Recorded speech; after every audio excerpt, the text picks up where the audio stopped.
Good afternoon or good evening, depending on where you might be. My name is Kevin Michael Grace, and this is the KMG show.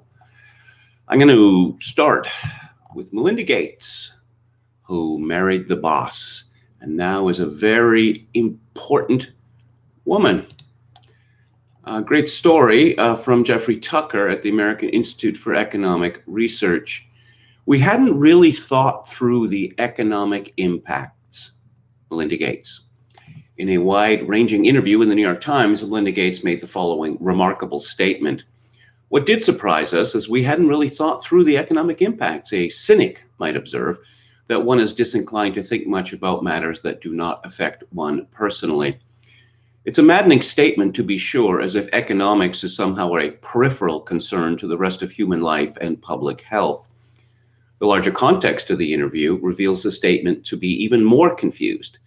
She is somehow under the impression that it is the pandemic and not the lockdowns that are cause of the economic devastation that includes perhaps 30% of restaurants going under, among many other terrible effects. She doesn't say that outright, but like many articles in the mainstream press over this year, she very carefully crafts her words to avoid the crucial subject of lockdowns as the primary cause of economic disaster. It's possible that she actually believes this virus is what tanked the world economy on its own, but that is a completely unsustainable proposition. Further, her comments provide a perfect illustration of the core problem all along.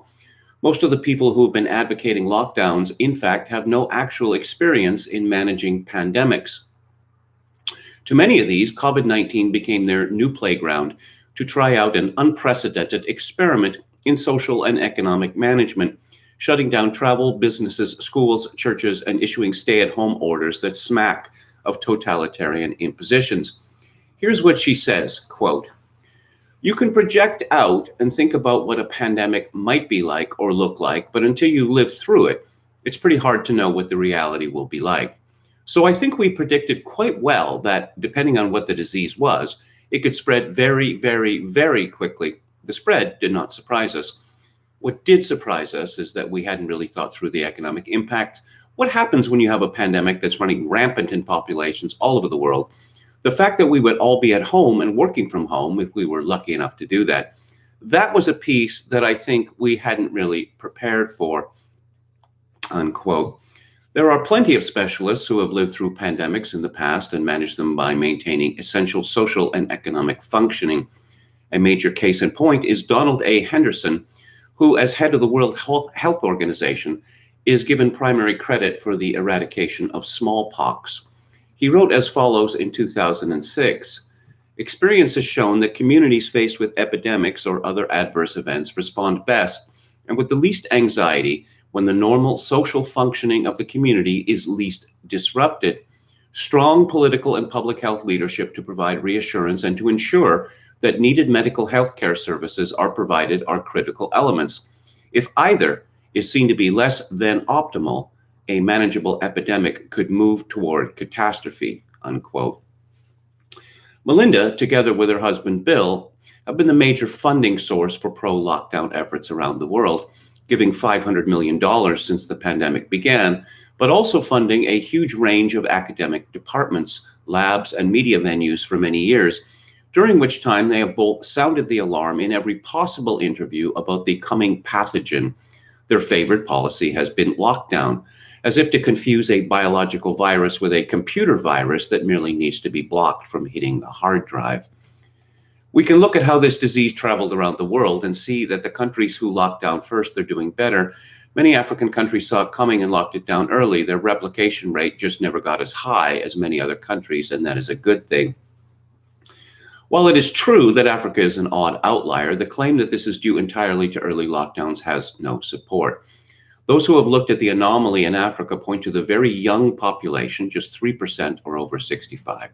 Cross immunities with other coronaviruses is the main reason for the low death rate, and stronger overall immunities. It's still a good thing that she is opening up to the New York Times so that we can gain a better perspective on her outlook.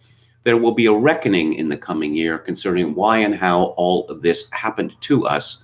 There will be no chance of suppressing the reality of what has happened. Indeed, the center-left press is already starting to admit what AIER has been saying since March 2020. And then there is a link to What Has Lockdown Done to Us by Drew Holden in the New York Times. The Problem with Underestimating How Much People Want to Be Together by Julia Marcus in The Atlantic. COVID used as a pretext to curtail civil rights around the world, finds report from The Guardian. The parental burnout crisis has reached a tipping point by Anna North in Vox. Many aren't buying public officials' stay-at-home message. Experts say there's a better way, from the Los Angeles Times. He goes on to talk about the Great Barrington Declaration, and he says that its authors never had any doubt that eventually most everyone would come to see that the traditional principles of public health prevail over the previously untested and now failed policy of lockdowns. They spoke out when they did as a means of forcing the issue, and their courage will long echo in the annals of history. Now, if we could only get Melinda Gates to see it. Melinda Gates' husband, Bill Gates, of course, the co-founder of Microsoft, is one of the world's wealthiest men, a billionaire many times over. Melinda Gates, on the other hand, was a medium-level employee at Microsoft, a marketing manager. I think she may have been responsible for Clippy or Bob. I forget which. One would imagine, based on the amount of Microsoft stock that she is a very wealthy woman in her own right. And I suppose it's difficult when you and your husband are worth what, 50, 100, 150 billion dollars or whatever, to understand what life is like for people who do not have that kind of money. Let's see, Wikipedia says, quoting Forbes, that Bill Gates is the second richest at wealth of 119 billion US dollars. Let's go to the panic report. Drudge. Limbaugh, we are heading towards secession. Trump threatens dangerous moment. Republican crack up. USA sets new single-day record with over 3,000 virus deaths. New forecast, 362,000 fatalities by January 2nd. You see, they're not going to make Joe Biden's forecast of 400,000 by the end of the year, even with counting car crashes, heart attacks, deaths from cancer, cirrhosis of the liver, that sort of thing as COVID deaths. They're not going to make it. FDA panel recommends approval of Pfizer vaccine for emergency use. Grief will weigh on American psyche for years to come. How can I put this? This nonsense, for this reason, that the number of excess deaths, there's no increase in excess deaths, essentially, in the United States. Even with all the overcounting, and most of the people who have died from COVID-19 have been shoved into old age homes by their children. What else do we have in terms of unexpected results? This is from True North, tnc.news. Lockdown restrictions and coronavirus-related paranoia have taken a huge toll on Canadians' mental health this year, with many individuals reporting suicidal thoughts. A new study from the Canadian Mental Health Association revealed that 40% of Canadians believe that their mental health has declined throughout the pandemic, with a shocking 10% saying they have recently experienced thoughts of suicide. Young people and people with pre-existing medical conditions are having a particularly hard time, with 60 and 61% reporting a decline in mental health, respectively. Aside from the fear of contracting the coronavirus, the effects of lockdowns significantly contribute to declining mental health. Of those surveyed, 27% report fearing they will not be able to put food on the table, and 18% report fearing physical or mental abuse while trapped at home. As originally reported by True North contributor Anthony Fury, a model published in Psychiatric psychiatry research projected that the pandemic may cause between 418 to 2,114 excess suicides in Canada in 2020.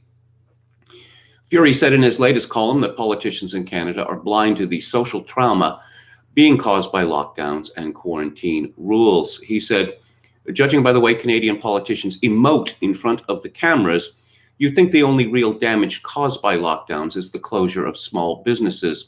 They say on loop that their hearts go out to businesses suffering from lockdowns, but that it's all necessary to protect public health, and so businesses should just take it on the chin and access the support programs made available to them.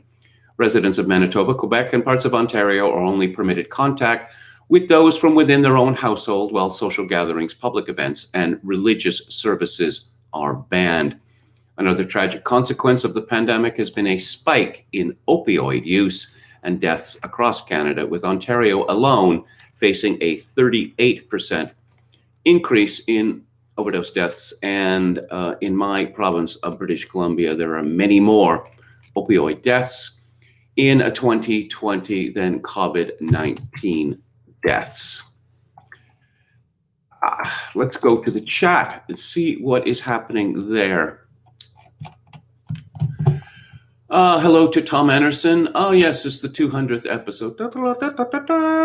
Says Palpcazo88. Big milestone, Tom Anderson. Congrats, says Buddy. Well, thank you all. Thank you all for this. Brandon Smith says, to think they're not in on it and the opportunity for sweeping change the crisis brings with it. Hello to William Hicks. Tom Anderson, KMG, I did my grocery shopping today without a mask. Felt weird being one of the only people in the grocery store who wasn't masked up. David Wright says, you should read Living in the Atomic Age by C.S. Lewis, short essay and very relevant.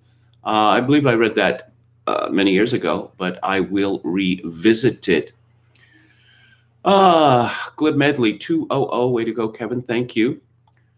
Justin Proto says, has anyone else thought these COVID tiers are Wurlitzer similar to the now defunct terror alert system?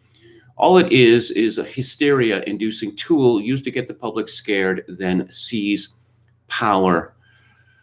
It's all Orwellian, Justin, says David Wright. Brandon Smith says, think of it as high-intensity stupidity. William Hicks, interesting live cast hearing in Georgia today. Conflicting info on the recounts and audit. Representative Alan Powell said he thought an investigation by the Georgia Bureau of Investigation should have happened based on what was presented. Okay, I'll get to Rush Limbaugh in a minute. Oh, vaccine is coming. The vaccine apparently gives a lot of people Bell's palsy, which is facial paralysis, where your face twists up into grotesque expressions and gets stuck there as if in a Twilight Zone episode. And I've noted the warnings given to women who are or might be pregnant.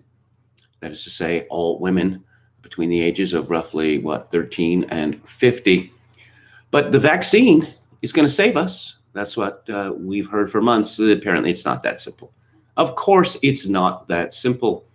Jenna Moon at the Toronto Star. Well, the COVID-19 vaccine will alleviate much of the need for physical distancing and masking long term. It won't immediately end public health measures, epidemiologists say. You know, I long for a time, perhaps it will occur during my own lifetime, where I don't have to read or say the word epidemiologists. Herd immunity, which refers to a large proportion of the community being immune to contracting the virus via vaccination, has to hit about 70% in order for COVID-19 to be manageable, said Dr. Robin Lee, an infectious disease expert and adjunct professor at the Dalla Lana School of Public Health. Until we reach that threshold, public health measures need to continue.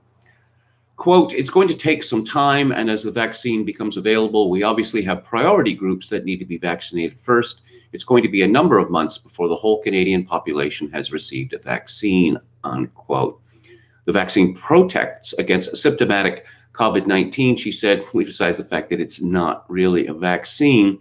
Still unknown, however, is whether the vaccine will stop transmission entirely. At this point, it's unclear if vaccinated people could be asymptomatic and still spread the virus to others.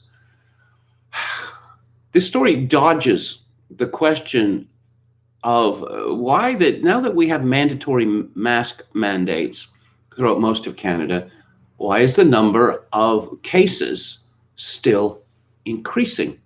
This very much suggests, of course, that masks don't work. From Kurt Zindulka at Breitbart, Britain's National Health Service confirmed on Wednesday that it is deploying resuscitation facilities in coronavirus vaccination centers following the revelation that 2 healthcare workers suffered anaphylactic shock after receiving the Pfizer-BioNTech vaccine on the first day of rollout. Following the adverse reactions experienced by the 2 healthcare workers, the Medicines and Healthcare Products Regulatory Agency issued precautionary advice, which said that people who have a history of a significant reaction to medicines, foods, or vaccines should avoid taking the coronavirus vaccine. That would seem to be an enormous amount of people, because in North America, there appear to be tens of millions of people who suffer from allergies or say that they suffer from allergies. The new advice went on to state resuscitation facilities should be available at all times for all vaccinations. Vaccination should only be carried out in facilities where resuscitation measures are available. Will this be followed in Canada and the United States? I wonder. From the Daily Mail, James Gordon, Dr. Anthony Fauci has highlighted a black doctor who worked with Moderna on their coronavirus vaccine in an attempt to reassure African Americans that the procedure is safe. But it has been revealed that Dr. Kizzmekia Corbett is also famed for her wild conspiracy theories, claiming early this year that coronavirus was a genocide against Black people and that doctors would allow African American patients to die. Corbett, or Kizzy, as she prefers to be known on social media, is the National Institute of Health's lead scientist for coronavirus vaccine research and was part of the team who worked with biotechnology company Moderna on one of the 2 mRNA vaccines that is expected to receive authorization from the U.S. Food and Drug Administration later this month. Well, if Dr. Kizzy believes that, the doctors would allow Black people suffering from COVID-19 to die, I suppose there's an easy solution to this. In terms of priority, Black people would get the virus first. And I suppose she couldn't complain about that. Could she? Her unprofessional social media posts were publicized on Fox News in April. Soon afterward, Dr. Corbett switched her account to private, although it now has been made public again. In tweets, Dr. Corbett appeared contemptuous of the White House coronavirus task force and suggested that it was largely white men, boo, Trump appointed to their positions as directors of blah, blah institute. That's a quote, by the way. She theorized that they were indebted to serve Trump, not the people. When she received pushback on her post, the immunologist insisted she wasn't dismissing white men, but rather the system that they curated. This is a use of the word curated that I have not come across before. Corbett, who is 34 years old, has been described as a superstar scientist. She's appeared on CNN and was praised by Vice President-elect Kamala Harris for leading the charge in developing a coronavirus vaccine. The world owes you and your team a debt of gratitude, Harris cooed. Superstar. Okay, and we find out that she likes to take selfies. How about that? I'm not really surprised. Let's see. Corbett told CNN that she sees vaccine hesitancy in Black communities regularly and notes rebuilding trust in medical institutions will take time. I would say to people who are vaccine hesitant that you've earned the right to ask the questions that you have around these vaccines and this vaccine development process. She says in an upcoming episode of the CNN podcast, Coronavirus Facts versus Fiction. Aside from the controversial tweets, Corbett was unspoken on the role systemic racism has played in the pandemic and criticized the Trump administration for the lack of diversity on the coronavirus task force. Again, this hilarious suggestion that the coronavirus is racist.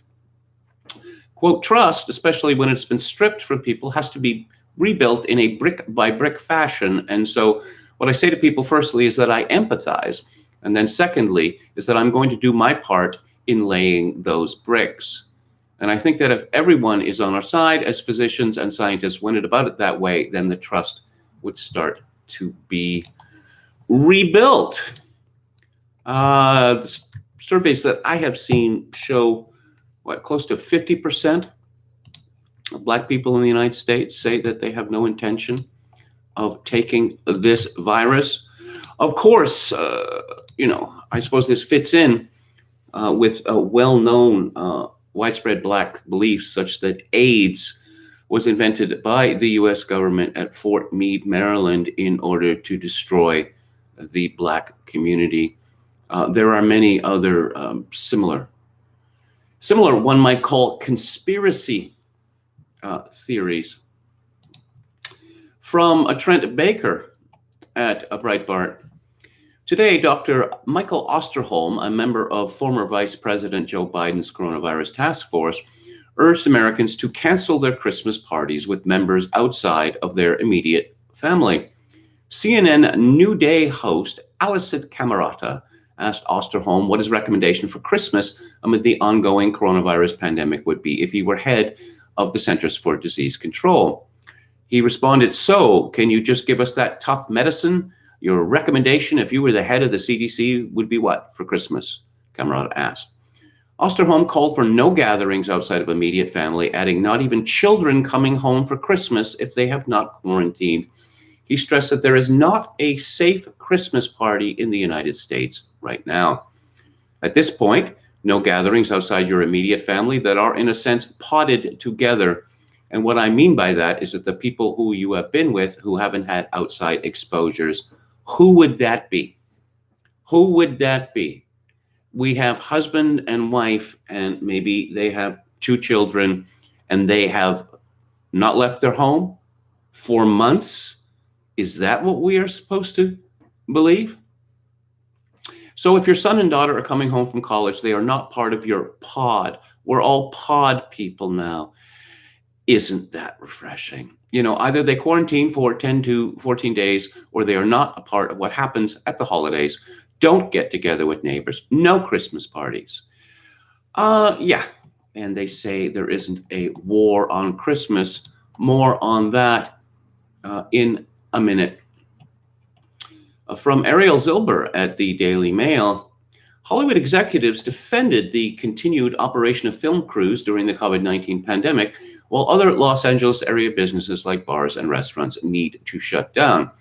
The issue came to the fore this past weekend when a restaurant owner from Sherman Oaks blasted Los Angeles Mayor Eric Garcetti and California Governor Gavin Newsom for shutting down her outdoor eatery while allowing a film crew to set up a large tent and dining area just a few feet away. The clip by Angela Marsden, the owner of the Pineapple Hill Saloon and Grill, shows her pointing out that her outdoor patio had tables that were socially distanced while the nearby filming site did as well.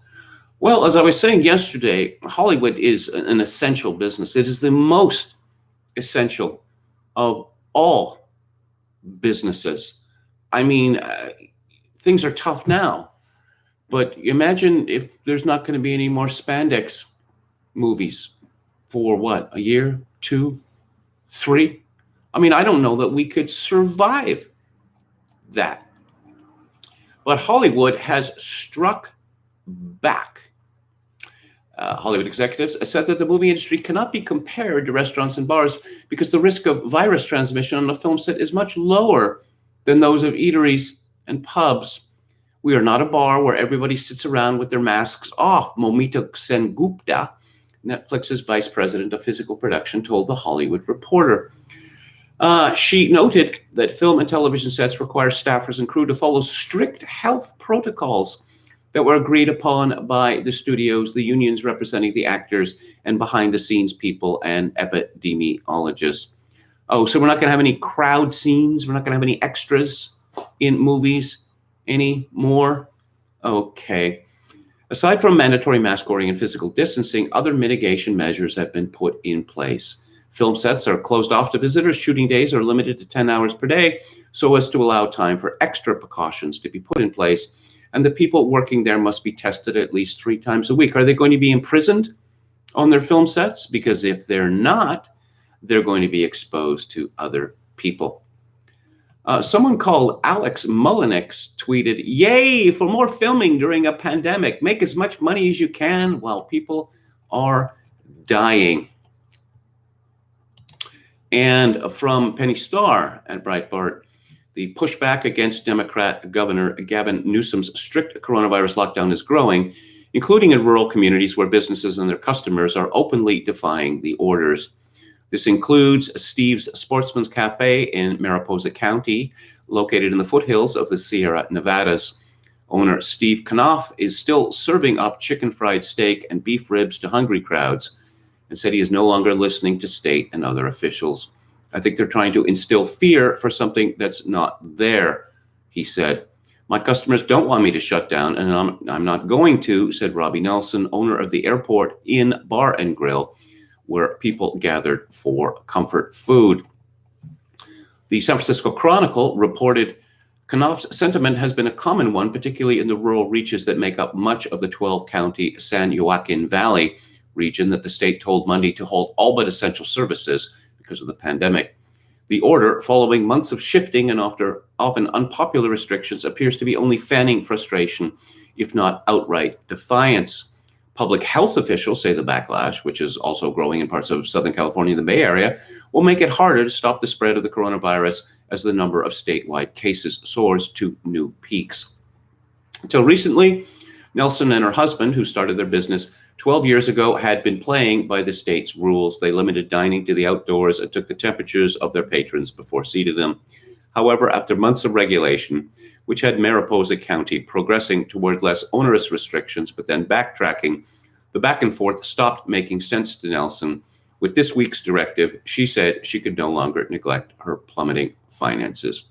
And I'm thinking all these Latrine Wallace, the public health bureaucrats who are our heroes, led by Saint Bonnie Henry in my own province of British Columbia, if they are so determined, to show COVID-19 what's what, to take it out in the back, and settle it with fists. There wasn't a province-wide mask mandate in British Columbia until, 3 weeks ago? Something like that. Why not back in February or March? It's almost as if these people are engaged in a kind of arms race, a lockdown arms race. This arms race has turned us and our nations into nations of snitches. From Mark Dewell at the Mail exclusive, "I am an idiot." Kay Burley sent groveling email to Sky News colleagues after she was suspended for 6 months over a 60th birthday party, COVID rule breach on full pay. Colleagues Beth Rigby and Inzamam Rashid will be off air for 3 months after Saturday's party in London. Samantha Washington also attending the party, and an insider revealed she will be back on air next week. Miss Burley said sorry, and she made a big mistake, while Miss Rigby said it was wrong of her to attend. Was it Paul Joseph Watson who pointed out that Kay Burley has been one of Britain's premier Karens during COVID-19? Yes, apparently, yes. There's a picture of her, Kay Burley, with people. Most of them are wearing masks. Some of them are not. They appear to be outside, actually. Oh my God, these are just the worst people in the world, I suppose. Oh yes, let's talk about the war on Christmas and how there isn't a war on Christmas. That's just, a conspiracy theory. Jessica Weiner, who is a chick lit novelist and exceedingly woke, has a piece in today's New York Times, A Fake War on Christmas and the Real Battle Against COVID. There are two culture wars, but only one with deadly consequences.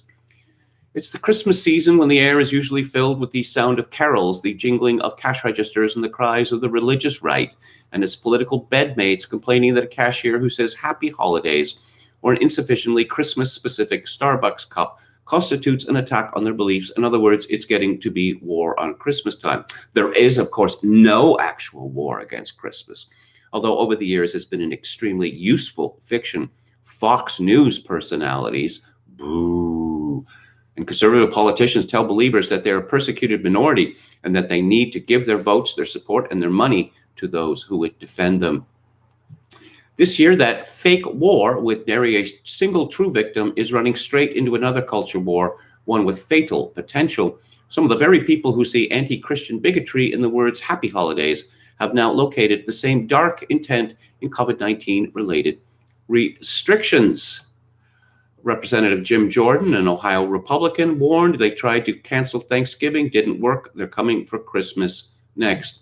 This is a toxic brew of science skepticism mixed with religious paranoia poured on top of a bedrock truth. No, of course, Jennifer Weiner would never be guilty of religious paranoia. Oh no. We really, truly are missing out this holiday season, as we have been for most of this year. For Easter, Ramadan, Passover, Diwali, true believers and the people who show up just for the food have been separated from loved ones who don't live under our roofs. The pandemic has kept us apart, out of school, out of work, away from one another. The suffering is real. Let's resist the urge to feel embattled. Twitter provocations aside, COVID rule breakers are not being threatened with arrest or imprisonment. No, they're not? Okay. In most cases, they weren't even fined. People have been fined? A lot of people have been fined. A lot of people have been fined a lot, tens of thousands of dollars. The worst thing that one of these would-be bravehearts might face is a stern talking to or public shaming by their neighbors, keeping Christmas small, staying home instead of traveling, seeing grandma and grandpa on a screen instead of in person is not religious persecution. How about banning religious services? Is that not religious persecution? Supreme Court of the United States determined that it was. Let's talk about Jennifer Weiner's personal situation. I've celebrated a Zoom Seder and a Zoom Thanksgiving, and I'm preparing for a Zoom Hanukkah.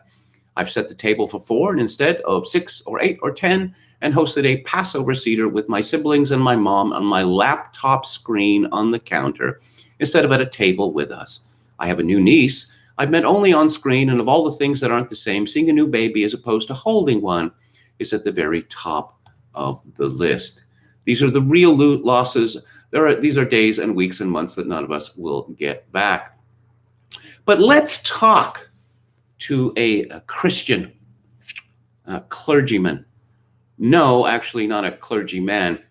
The development of faith gives us the capacity to think outside of our immediate needs, says the Reverend Winnie Varghese, an Episcopal priest at Trinity Church, Wall Street in Manhattan, told me. Yes, that's the old-time religion, isn't it? The Reverend Winnie Varghese at the Trinity Church Episcopal on Wall Street in Manhattan. True, Christmas and Easter are days of holy obligation, days when even Christians who don't attend church regularly show up. That said, we really are in a really unusual moment, a once-in-a-lifetime crisis, Ms. Varghese said. And in those times, you see the church overwhelmingly look to the greater good, the common good. Ms. Varghese acknowledges that there's a real sadness around missing the services and the fellowship, the traditions of a normal celebration. But as an ordained person, it's hard to believe that God would want us to harm other people or ourselves. Yes, because God apparently has decided that, all of the Christian precepts, they could just be swept aside because there's a virus, and we've never had viruses before. Jennifer Weiner was born in 1970, described by Wikipedia as an American writer, television producer, and journalist. She's based in Philadelphia. Her debut novel, published in 2001, was Good in Bed. Her novel, In Her Shoes, was made into a movie starring Cameron Diaz, Toni Collette, and Shirley MacLaine. When Weiner was 16, her father abandoned the family. He died of a crack cocaine overdose in 2008. Weiner's parents divorced when she was 16, and her mother came out as a lesbian at age 55. Oh, and she has worked in television as well. She is, let's just, state of Georgia. Okay. ABC Family 2008, she wrote a pilot for a half-hour sitcom with producer Jeff Greenstein. And starring a plus-sized young woman who aspires to be a Broadway star. Would you guess that Jennifer Weiner herself is a plus-size woman? And she is very, very upset that chick lit writers such as herself are not getting, they're not getting enough attention. They're not treated seriously enough. And guess what? It all goes back to high school. In 2008, Weiner published a critique on her blog, a review by Curtis Sittenfeld of a Melissa Bank novel. Weiner deconstructs Sittenfeld's review, writing, quote, "The more I think about the review, the more I think about the increasingly angry divide between ladies who write literature and chicks who write chick lit. The more it seems like a grown-up version of the smart versus pretty games of years ago, like so much jockeying for position in the cafeteria and mocking the girls who are nerdier, sluttier, stupider than you to make yourself feel more secure about your own place in the pecking order." Yes, Jennifer Weiner, an American intellectual, speaks. Let's go back to the chat.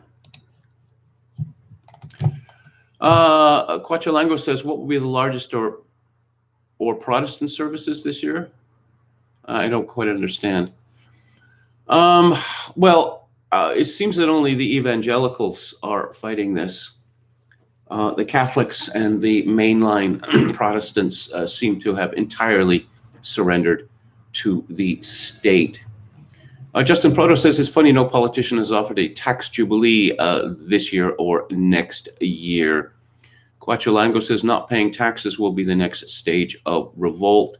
Paul Picasso 88 says, In Her Shoes is a horrible movie. So what is this Georgia film industry? Yes, the governor of Georgia, he wants more and more Hollywood in Georgia and more Chinese investment. We're not a persecuted minority, we're a persecuted majority, says Adam. That's a good point. It's relevant to the United States, but not to Canada, where Christianity is largely disappearing. Hikmah Warrior says Islamics wouldn't be in the UK if UK hadn't been in their countries. Okay, the UK? Islam was in France as early as the 8th century. That was sometime before the Crusades. What else do we have here? Newsom himself took $3 million, says Quachalango. Yes, businesses that he founded got $3 million in release.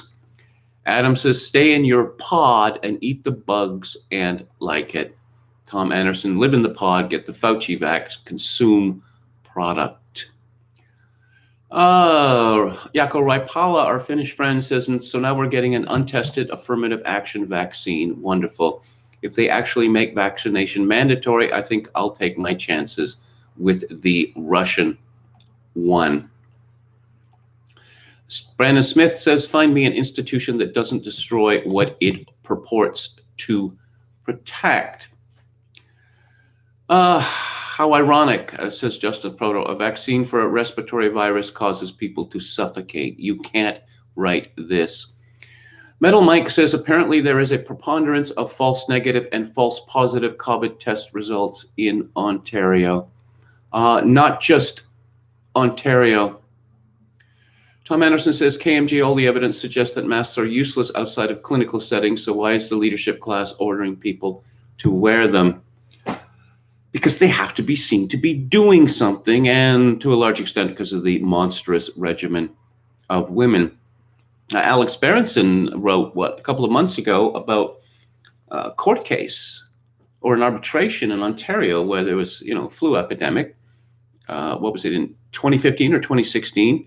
And nurses were ordered in hospitals to wear masks at all times, and their union rebelled against this, and it went to arbitration, and the experts decided there was no evidence that masks were efficacious from preventing people from getting influenza. How about that? Okay, so back to it. Lockdown skeptics. PCR test lab chaos exposed by Children's Magazine. This is Will Jones. A feature in Children's Science magazine, How It Works, has inadvertently shone a light on the wholly inadequate standards in the Milton Keynes PCR testing mega lab in the spring. The accidental revelations of the interview with two lab workers, Beth and Ben, is that the quality control was so poor that the error rate was estimated to be around 30%. Scotland cancels exams again. Recovery Scotland responds. School forces children to eat mashed potato with hands because COVID. Pupils at Edgar Stammer's Primary Academy in Walsall are having lunch delivered to their classrooms to ensure they do not mix with children from other bubbles, pods and bubbles, and tears and colors. During the coronavirus pandemic, the school has also stopped issuing pupils with knives, forks, and even plates over fears of spreading the virus. Hot and cold lunches are dropped off to each class in grab bags, and children are told to wash their hands before and after eating. However, parents were unhappy to discover youngsters were expected to eat a small amount of mash served in a Yorkshire pudding without cutlery. One father was not impressed. We've been telling our son to keep his hands away from his mouth because of coronavirus, and now the school tell him to eat with his fingers? It's utterly ridiculous. Has the school not heard of dishwashers? The Academy Trust CEO, Professor Michelle Shaw, commented, "We've ensured that we keep our children safe by limiting the use of hard utensils, which may spread the virus, etc., etc., etc." Will Young comments, yet other schools seem to manage. This is off the charts insanity.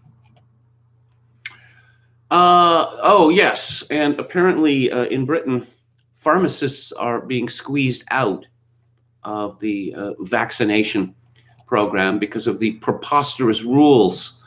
The criteria mean that community pharmacies would have to provide at least 1,000 jabs a week as a 12 hours a day, 7 days a week service alongside the normal NHS pharmacy contract. That's 5 minutes per jab alongside all other services. GMC, the General Medical Council, pressures doctors to have vaccine. It seems to imply that it is a moral duty of doctors to be vaccinated to prevent spreading coronavirus to vulnerable patients. I'm curious about this. I'm curious about how many physicians are going to take the vaccine right away. A poem by lockdown skeptics reader Mike Smelt. They lied about the modeling. They lied about the deaths. They lied about immunity. They lied about the meds. They lied about PPE contracts. They lied about shutting schools. They lied about pathology. They lied about the rules. They lied about effects on cancer. They lied about vitamin D. They lied about track and trace. They lied about its fee. They lied about susceptibility. They lied about asymptomatic spread. They lied about false positives. They lied about hospital beds. They lied about the cases. They lied about the second wave. They lied about hospitality. They lied about how to behave. They lied about the testing. They lied about the forecasts. They lied about conflicts of interest. They lied about the masks. They lied about the care homes. They lied about data scene. They lied about absolutely everything. Now they want us to trust them with the vaccine. 1 in 5 UK adults do not think COVID vaccines are safe. And I had seen something more about PCR, about the uselessness of the test.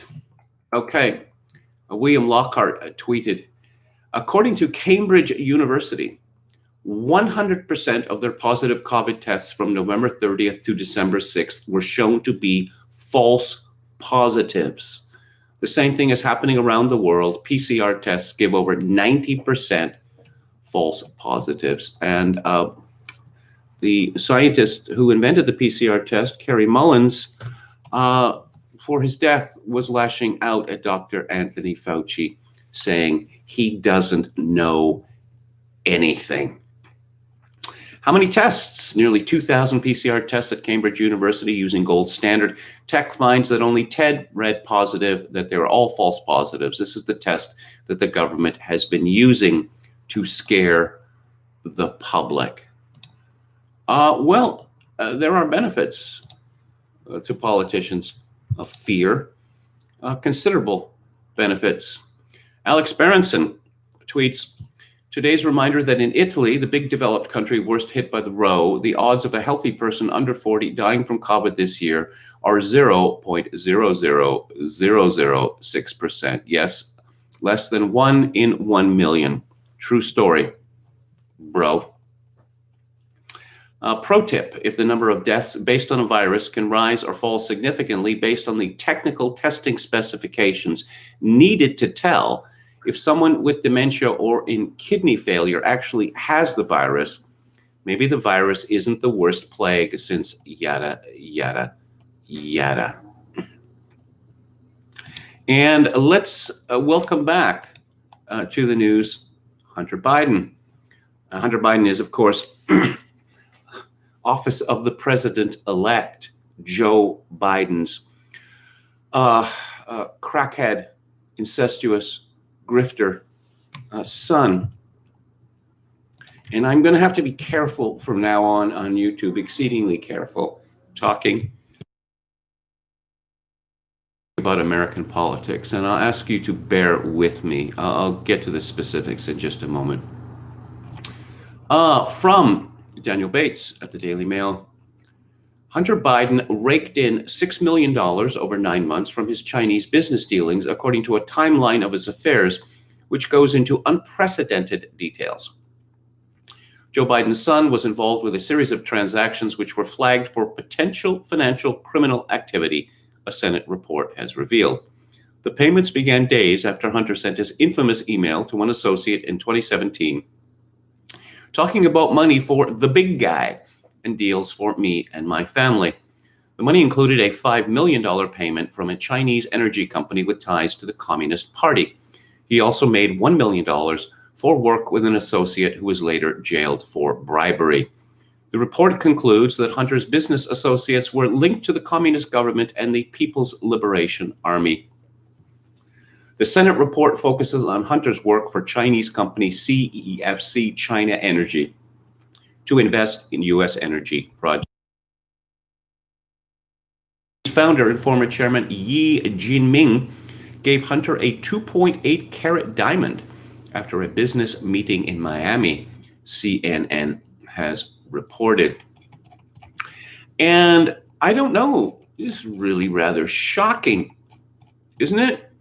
That it is now revealed that the FBI stopped investigating Hunter Biden because his father was running for president.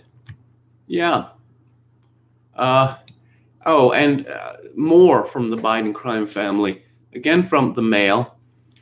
Joe Biden's younger brother, James, is investigated by feds over his role in Pennsylvania hospital business, day after revelation that Hunter is also being probed over his tax affairs. Not just tax affairs, but money laundering. Yes, a bankrupt hospital chain. FBI has asked about his role, that would be James Biden, in AmeriCorps, which ran rural hospitals, but whose CEO is accused of siphoning off cash for personal gain.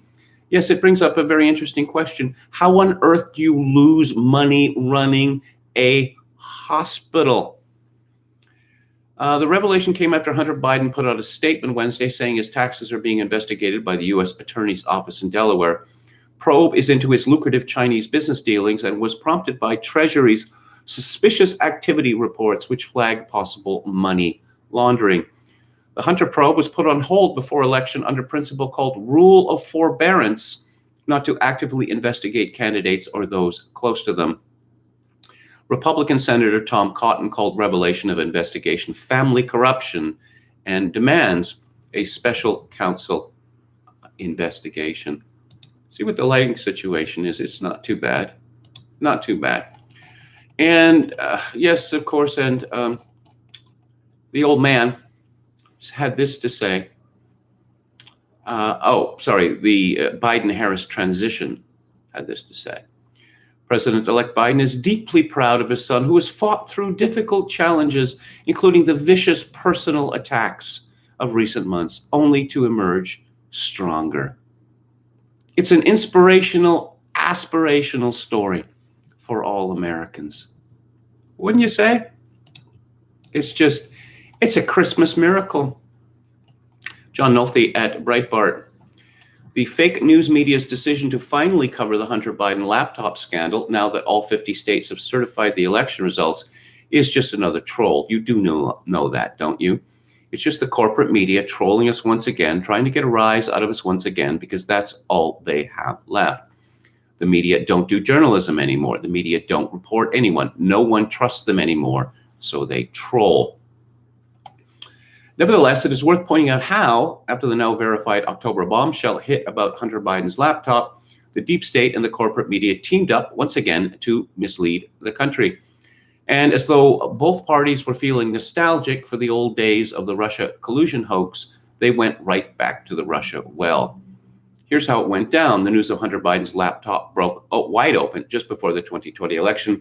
The corporate media were desperate to throw a fire blanket over what they knew was a legitimate scandal. How do we do that, they asked. How do we kill a legitimate story?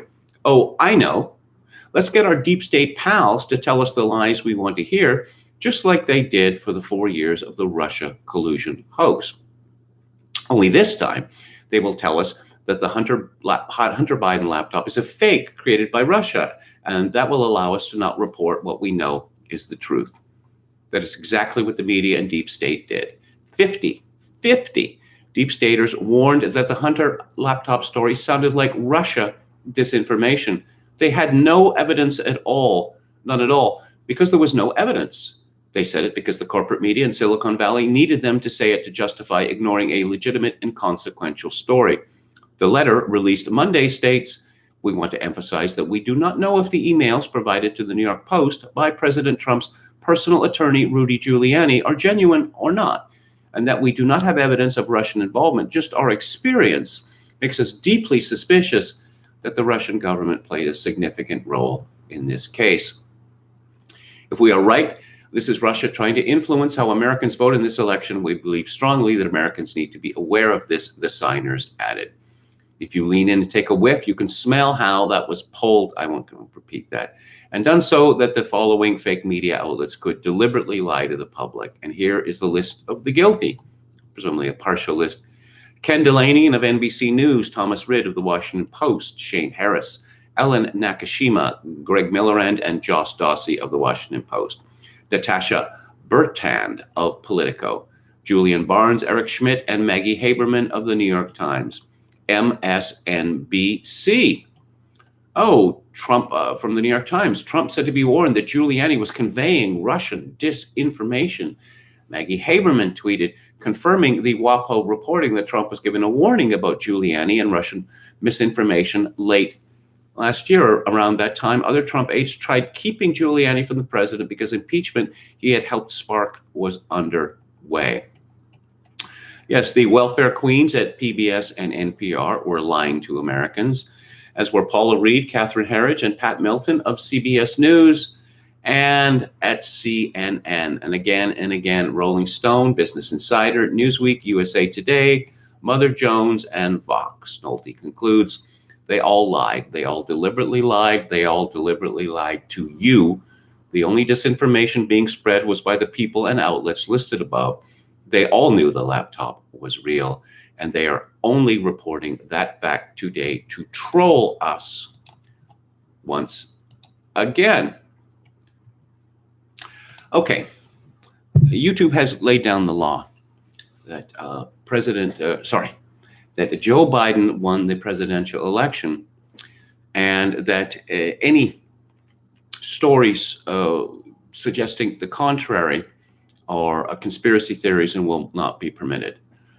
So it's the official position of this show that Joe Biden won the presidential election fair and square. However, the fact that the president of the United States suggests otherwise is a legitimate news story, and I will continue to mention statements made by Trump and others. From Joe Hoft at the Gateway Pundit, President Trump is right. He's actually understating it. And Trump had said, people are upset and they have a right to be. A coup is taking place in front of our eyes. Oh, yes. Okay, I'll get to the New York Times again in just a minute. Full tweets from President Trump today. People are upset and they have a right to be. Georgia not only supported Trump in 2016, but now. This is the only state in the Deep South that went for Biden. Have they lost their minds? This is going to escalate dramatically. This is a very dangerous moment in our history. The fact that our country is being stolen. A coup is taking place in front of our eyes, and the public can't take this anymore. A Trump fan at Georgia rally on OANN. Bad. Yes, so that is what the President of the United States has to say. Rush Limbaugh asked, can we win back the culture, or are we heading for secession? Yeah, I don't know exactly how that would work. I've been hearing about this for years and years and years. But I want to talk about the news here. This is news. This is from the National File. Update, 21 states now support Texas Scottish lawsuit. 42% of America to sue 8% of America. This is by Tom Pappert. With today's additions of Wyoming and Ohio, a total of 21 states, including Texas, are signed on or seek to be signed on to the Supreme Court lawsuit challenging the elections in Pennsylvania, Georgia, Michigan, and Wisconsin. Since Texas filed the suit, over 20 states have joined or expressed an interest in joining. As it now stands, the following states are seeking a Supreme Court remedy to the November 3rd election: Texas, Oklahoma, Kansas, Nebraska, South Dakota, North Dakota, Arizona, Utah, Idaho, Montana, Wyoming, Indiana, Missouri, Arkansas, Louisiana, Mississippi, Tennessee, Alabama, Ohio, West Virginia, and Florida. Late last night in Idaho, the Republican Party overruled the state's attorney general, also a Republican, to file an amicus brief seeking to participate in the lawsuit. Amicus curiae, it's Latin for friends of the court.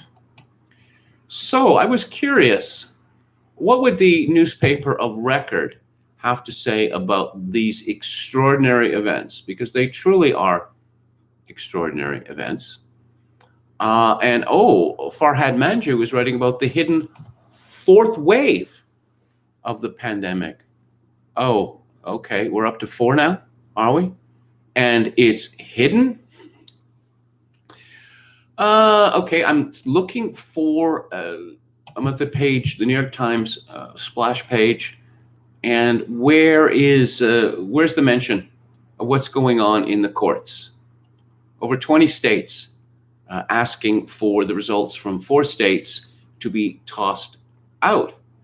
Oh, in blistering retort, 4 battleground states tell Texas to butt out of election. Okay, this was added since I last looked at it. And this news is pretty significant too.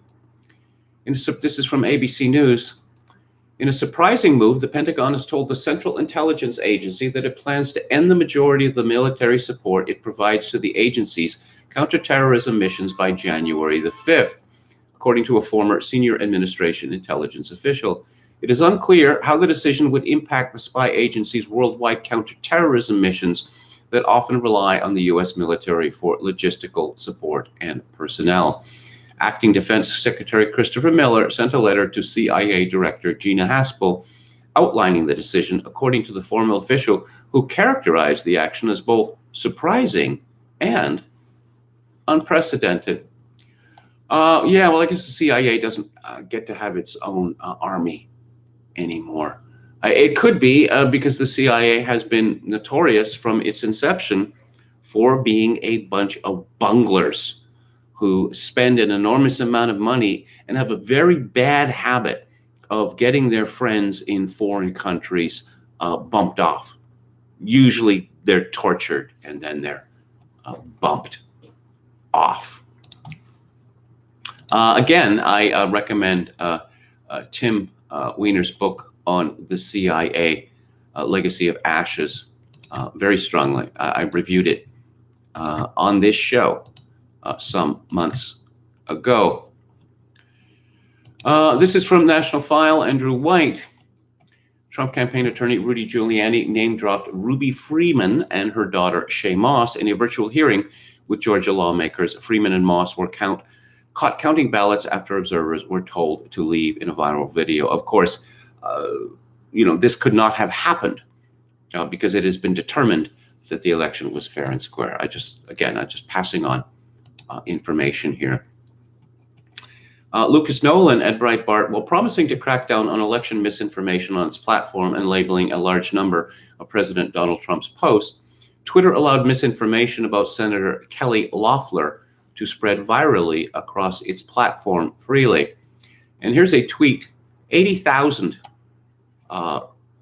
likes, 25,000 retweets from YS. Kelly Loeffler is campaigning on understanding what it feels like living paycheck to paycheck.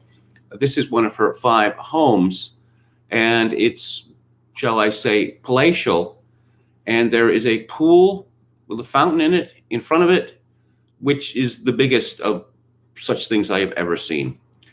However, the photo in the picture is actually the home of TV host and comedian Steve Harvey. Before Harvey owned the house, actor and producer Tyler Perry owned it. One tweet with 642 likes pointed this out in the reply to the initial tweet. Is she renting from Steve Harvey? When searching Twitter for Kelly Loeffler, the term Kelly Loeffler House is immediately suggested by Twitter. A number of other false and misleading tweets about Loeffler's homes can be found under the search term.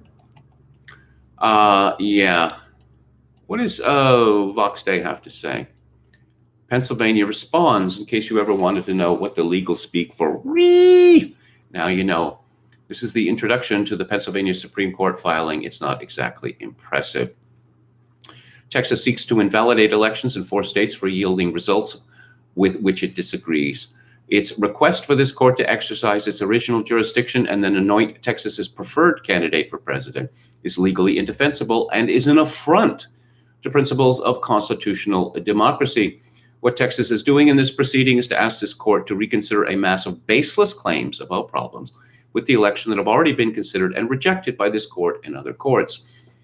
It attempts to exploit this court's sparingly used original jurisdiction to relitigate those matters, but Texas obviously lacks standing to bring such claims, which in any event are barred by lashes and are moot, meritless, and dangerous. Texas has not suffered harm simply because it dislikes the result of the election, and nothing in the text history of structure of the Constitution supports Texas's view that it can dictate the manner in which 4 other states run their elections, nor is that view grounded in any precedent from this court. Texas does not seek to have the court interpret the Constitution so much as disregard it. The cascading series of compounding defects in Texas's filings is only underscored by the surreal alternative reality that those filings attempt to construct. That alternate reality includes an absurd statistical analysis positing that the probability of President-elect Biden winning this election was 1 in a quadrillion. A bill of complaint at 6. Texas' efforts to get this court to pick the next president has no basis in law or fact. The court should not abide this seditious abuse of the judicial process and should send a clear and unmistakable signal that such abuse must never be replicated. Fox Day comments, it's interesting how they can always invent a reason for the Supreme Court to hear a matter that isn't remotely relevant to it in order to explore all the emanations and penumbras. But when it is literally the one thing that is unquestionably the Supreme Court's job, arbitrate between the sovereign states, well, that's just unprecedented. Note the mention of seditious abuse. They always project, and in doing so, they always tell you what they are doing. In about 25 minutes, I am going to, on Theater Thursday, discuss Michael Mann's 1986 movie, Manhunter, starring William Peterson, which was a flop at the time, but which has become what they call a cult film, like so many of the other movies that I talk about on Theater Thursday. It's not the box office returns that determine whether a movie is good or not. Although you may have noticed that for going back like 30 years or whatever, the studios say #1 over the weekend.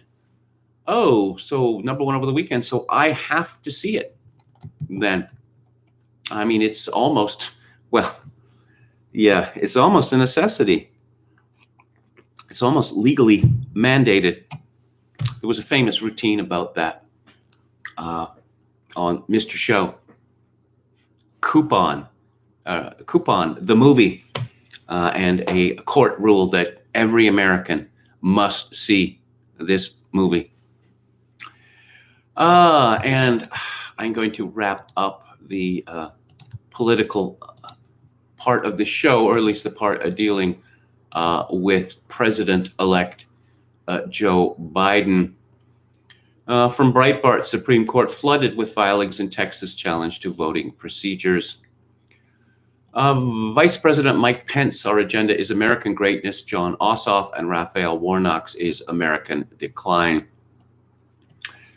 Bakari, GOP establishment will learn about tech censors the hard way. Report, Joe Biden's Wall Street donors host multiple fundraisers for Raphael Warnock, John Ossoff. Is Raphael Warnock the most extreme Democratic candidate for a Senate seat in the history of America? It seems to be that he is. That I think it'd be funny, if you were in his presence, to point and say, "Look behind you, Reverend. It's Jacob. It's Jacob." I hope some people get that joke. It has to do with black theology. Susan Rice departing Netflix board to join Biden administration. Yeah, she did such a bang-up job in the Obama administration that she's coming back to Joe Biden's administration. And there's a point being made here that when it comes to killing hapless, innocent foreigners, women are the best. They're clearly the best and must be recognized as such. House Republicans call for special counsel to investigate elections.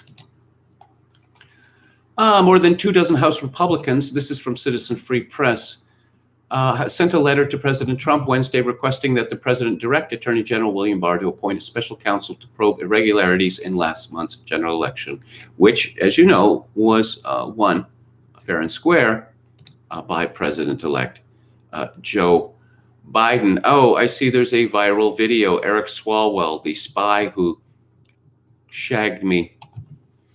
There's a fellow who follows me on Twitter. If you follow my Twitter account, which you should, I am at KMG Victoria. On the subject of honey pots or honey traps, he referred to a scene in Steven Spielberg's movie Munich, where a honey pot gets hers. And if I watched the scene, it is not safe for work. Let's put it that way.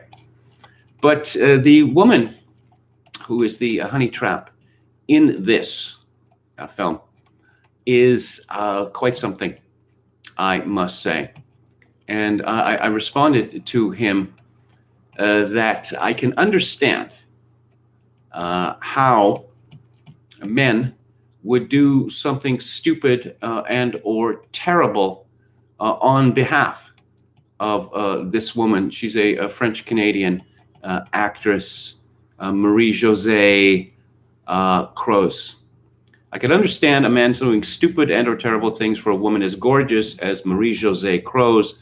Fang Fang, not so much. Let's look at the Gateway Pundit, see if there's anything there. President-elect Joe Biden struggles through choreographed remarks. Again, from Christina Lila. 78-year-old Joe Biden is a total disaster. Biden on Wednesday botched choreographed remarks this week as he nominated Lloyd Austin as defense secretary. Joe Biden made no sense whatsoever. On Tuesday, Biden announced his choice for Secretary of Health and Education Services. Biden botched the official's name. I nominate Javier Becerra. It's Health and Human Services, not Health and Education Services. And it's Xavier Becerra, the Attorney General of California. Biden doesn't know the cabinet office or name of the official, but he is the president-elect. He is the president-elect, and we must never think otherwise. That could be seditious. Let's see what Scott Adams has to say. Hypothetically, if the mainstream media and the 50 past and present intel professionals who defended Hunter Biden were knowingly protecting his ongoing criminal enterprise, would that make it a RICO case? Sean Derns had tweeted 11 months ago, the Washington Post ran this column mocking Kushner's efforts to achieve peace deals in the Middle East. Less than a month later, the administration has helped broker 4 agreements with 4 separate countries, another Post piece that didn't age well.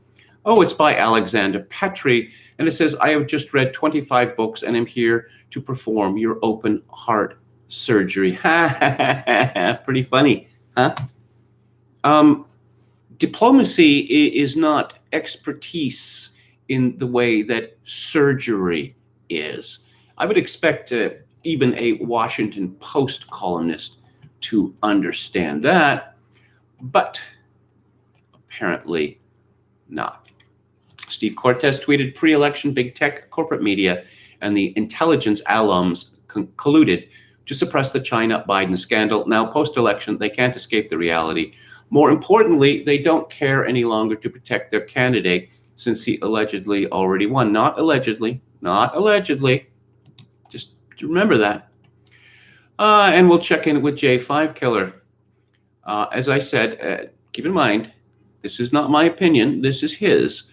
As I said earlier today, if a near majority of states formally expresses a lack of confidence in the election results because of fraud, then the president will have all the justification he needs to act unilaterally to defend the Constitution. What I'm telling you that is either way, this ends with Trump being president for another 4 years. P.S. This says nothing about what we all know is coming in the next few days, evidence of Chinese meddling in our election. This is not just a domestic threat, it's foreign.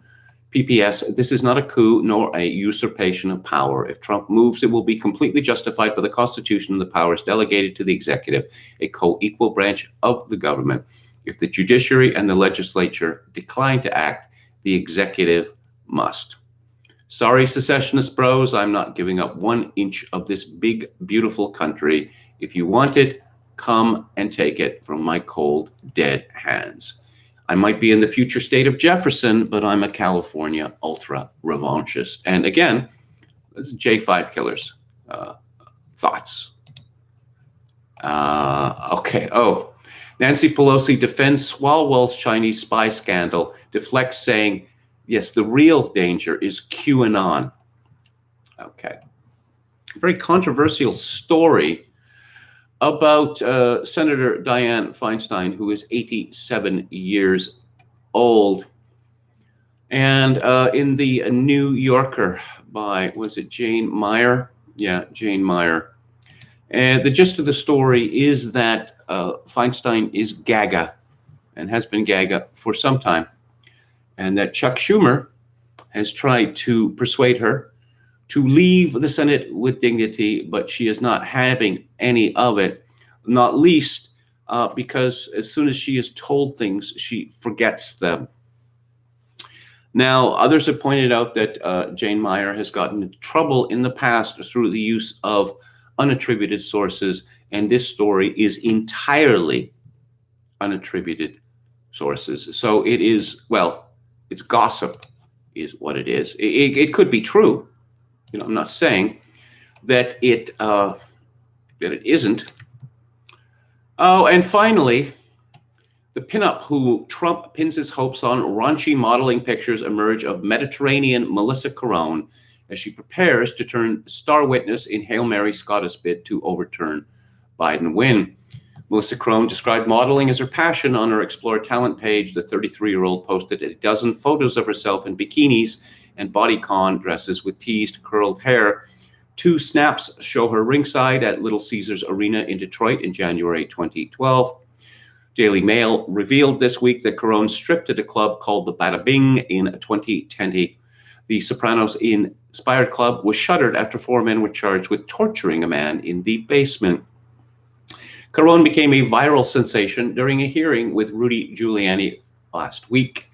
The mother of 2's past has come to light as the Attorney General of Texas filed suit this week seeking to overturn the presidential election vote in 4 states. I find this rather strange because sex work is real work, right?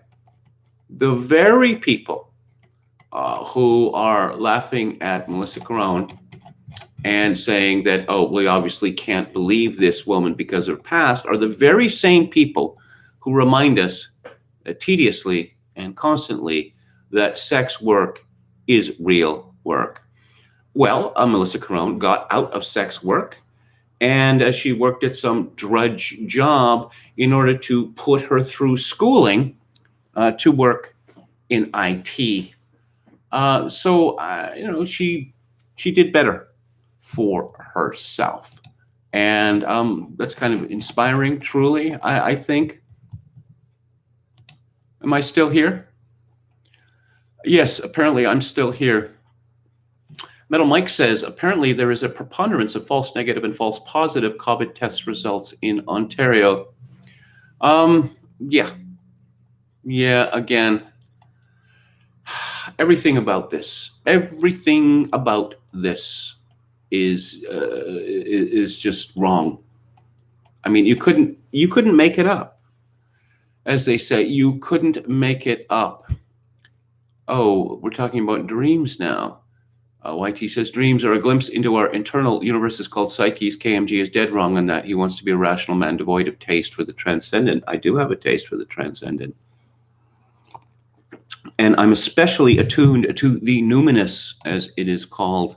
My point about dreams is that it's kind of a garbage dump for the most part of things that you had been thinking about the day before, or some song you heard, or whatever, To give you an example, I've had a variation on the same dream hundreds of times. It goes like this.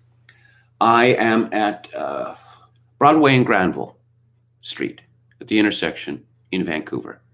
And it's the road slopes down to the Granville Street Bridge, which takes you to downtown Vancouver. And I'm in a magazine store, or a store that sells magazines, it sells other things. And I find all these issues of The Spectator and Private Eye. And I don't know, I collect 10 or 12 of them or whatever. And I'm so excited because I have all these issues. And then, that's the dream. So what does this dream say about me? I suppose it says about me that since I spent most of my life in Vancouver and grew up there, that this is what this is what's most important to me. These, all my formative experiences occurred in Vancouver. Also, that I used to subscribe to The Spectator and Private Eye. I mean, the physical editions, and was very excited when they arrived airmail. I think that's pretty much it. I think that's all it says about me. Why I keep having that same dream over and over again. Also, I have the same dream. It's kind of a nightmare, and it's a variation of a very famous dream, which was parodied hilariously in the movie Top Secret, Zucker Brothers, and where Val Kilmer is being tortured. He's being whipped. He's chained with his arms up, and he's being whipped and whipped and whipped. And then he passes out, and he has this dream. And he runs up to a fellow student at a locker, and he says, "Where's the final exam? Where's the final exam?" And the student says, "Don't you know? The final exam is over. You missed it." In my dream, I have a final exam at Vancouver Technical High School, where I graduated in 1973, and I failed this test. And I walk the halls and the grounds of Vantech thinking, oh my God, I'm going to have to spend another year in this place. I don't know whether I can stand it. Actually, I graduated from Vantech, and I won provincial government scholarship money in history and English literature.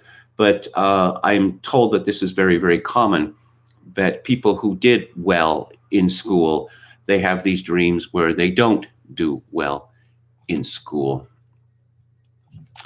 Contracu says, KMG, your dream is telling. You were the thinking man's information maven, collecting all the magazines to share the best with the rest of us. Well, thank you. Aquachalango says, finally tried melatonin and find that it helps closing out dream cycles, stages 5 and 6. YT says, recurrent dreams are psyche's attempt to bring something to your attention that you keep ignoring. What? That I hated Vantech? I don't need to be reminded of that. That for the years that I was there, I was just thinking, it's just 3 more years, and then just 2 more years, and then just 1 more year, and then 6 months, and then 1 month, and story has a happy ending. So don't deny dreaming, KMG. I'm not denying it. I think that the pre and post dream stages, I forgot what they're called now, lucid something or other, are more interesting in that respect, because it's that stage before you are fully asleep, and it happens before you go to sleep, and it happens when you're in that sort of netherworld between sleeping and waking. And why I find that fascinating is because you often get tremendous insights. People go around every day, and there's certain things that they have convinced themselves could not happen, are not possible. And it's really a form of conditioning or self-protection or whatever. And I won't go into the details, but some years ago, I was involved in this romantic situation, and there were things that were going on that didn't make any sense to me. And I was about to fall asleep, and then it hit me.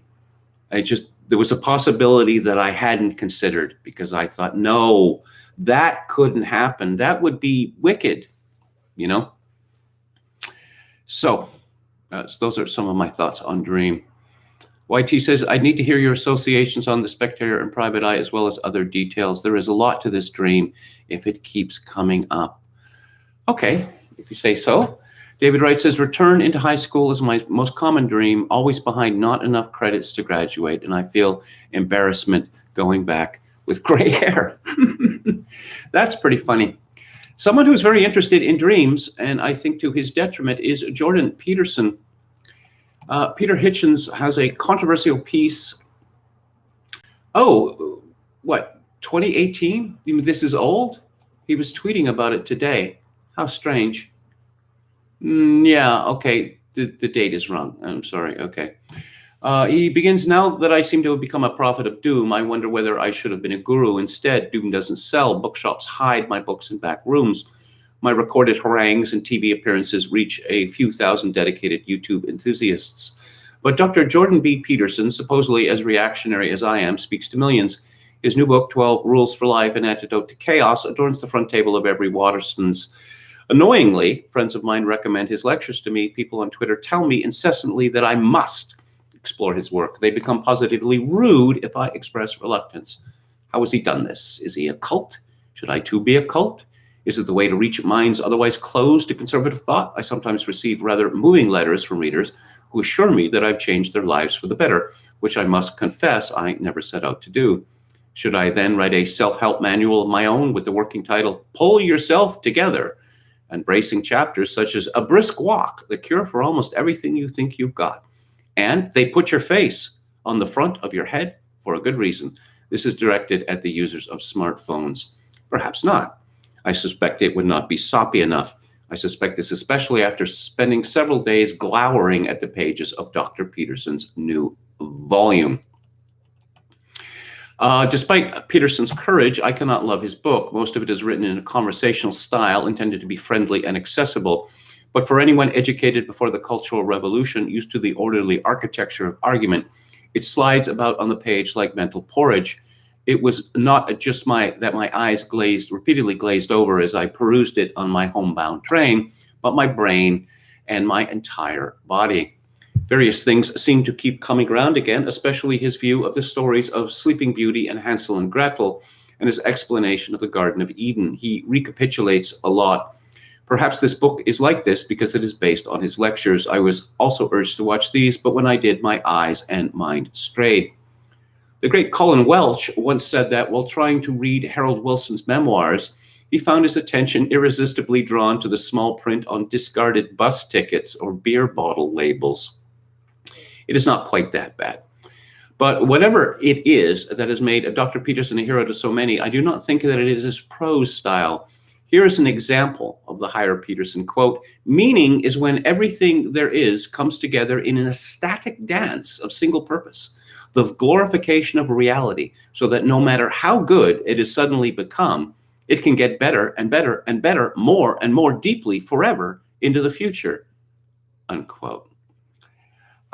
Yes, I think that for myself, I think that is a terrible writing. Because it's, I don't know, it's show-offy, it's fake conversational, and I have no idea what he means by it. Hitchens continues, "I am perplexed by the fact that Dr. Peterson has in the past taken antidepressant pills. Is he aware of the scientific and medical controversy surrounding the claims made for them and the possible disadvantages of taking them? They seem to me, even if they worked as claimed, to be a version of Aldous Huxley's Soma, the drug that reconciled the inhabitants of Brave New World to their servitude and ignorance. Perhaps that is why I'm so glad that the whole nature of Dr. Peterson's work is alien to me. I am too keenly aware of the good things which have been utterly lost in recent years to be comforted by what looks like an attempt to reconcile us with the revolutionary order."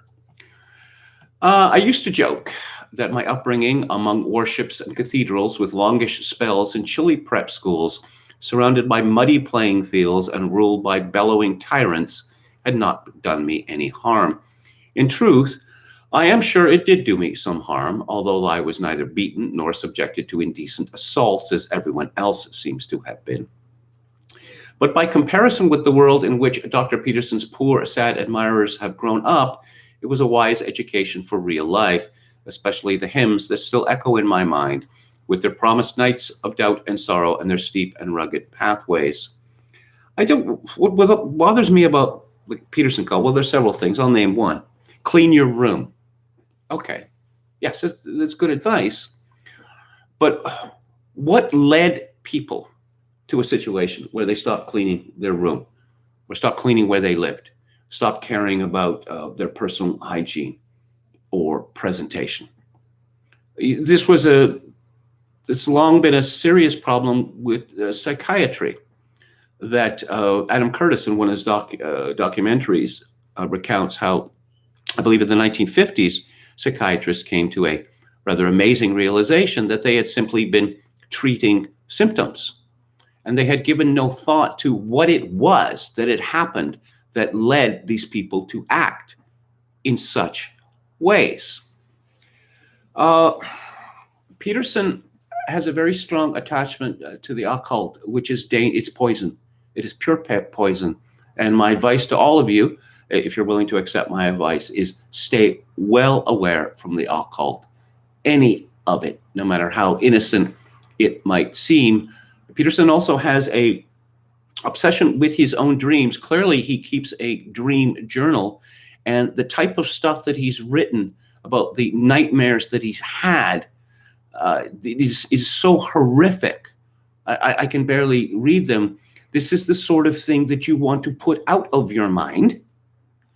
You do not want to concentrate on it. August Strindberg, the famous Swedish writer, he wrote a book about this. It was called Inferno. And, I don't say that I can recommend reading this book because it is absolutely terrifying, but you do not want to concentrate on things like that. It's just not, it is not a good idea. Strindberg came to the belief that the devil was coming for him at all times. Thankfully, he got over it, and on his tombstone, it says, Ave crux spes unica, which means, hail the Holy Cross, man's only hope. So I'm going to now move on to Theater Thursday. And Michael Mann. No, not the environmentalist who's always suing people. Michael Mann, the American filmmaker. He was born in 1943. And I have to say that I have found his work to be rather hit and miss. Thief, an early film, 1981, I quite like. And of course, Manhunter. Heat in 1995. I quite liked that. And the work that he did on television, his Crime Story, TV show 1986 to 1988. I loved that. And I wish that the show had gone on much longer. Michael Mann is a stylist. There is no question about that. He is very much an auteur. And some people like his style and other people don't. Manhunter is based on a novel called Red Dragon by Thomas Harris. And of course, Harris is most famous for The Silence of the Lambs. In fact, he wrote a book called Black Sunday about a terrorist attack, which was turned into a movie. And then he started writing about Hannibal Lecter. And that's all he's done, except for a book, 2019 actually, called Carrie Mora, which received dire reviews. Harris is obsessed with serial killers. I do not find serial killers to be particularly interesting. As Aristotle wrote, the mad have nothing to teach us. I'm also not particularly invested in profilers, criminal profilers. They dominate TV, and women seem to be in love with these shows, cannot get enough of them. I think it's mostly voodoo, actually. There have been some exceptions to this. I suppose the most famous is the case of the so-called mad bomber, George Metesky. And an early profiler made a series of extraordinary predictions about him, which turned out to be true, amazingly. It's just, Metesky, he worked for Consolidated Edison. He had a grudge with them. and he just started blowing things up. And this went on for several years. Let's see. In his office with Inspector Howard Finney and two detectives, James A. Brussel, a criminologist, psychiatrist, and assistant commissioner of the New York State Commission for Mental Hygiene, examined the crime scene photos and letters and discussed the bomber's metalworking and electrical skills. As he talked with the police, Brussel developed what he called a kind of portrait of the bomber, what would now be called an offender profile.